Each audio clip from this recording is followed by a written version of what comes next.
strange con men and scams. Frank Abagnale. Catch me if you can. Frank Abagnale is a former Czech con artist, forger and imposter who, for 5 years in the 1960s, passed bad checks worth more than $2.5 million in 26 countries. The recent blockbuster film Catch Me If You Can is based on his life. His first experience of fraud was as a youth when he used his father's mobile card to buy car parts that he would then sell back to the gas station for a lower price. He did not realize that his father was the one who had to foot the bill, and when he was eventually confronted with the fraud, his mother sent him for 4 months to a juvenile correction facility. After moving to New York, Frank lived solely on the income of his fraudulent activities.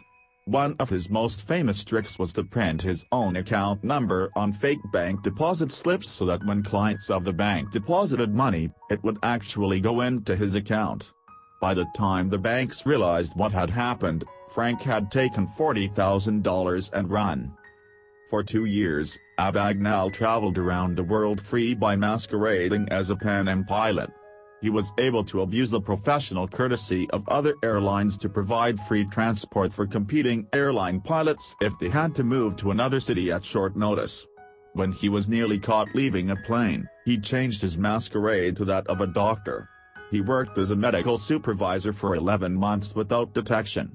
At other times he worked as a lawyer and a teacher. He was eventually caught in France and spent 6 months in prison there. After that he was extradited to Sweden and imprisoned for a further 6 months. After a successful escape whilst traveling to the United States, he was finally given 12 years in prison. He escaped from his prison by masquerading as an undercover officer of the Bureau of Prisons. He was once again captured in New York City and returned to jail.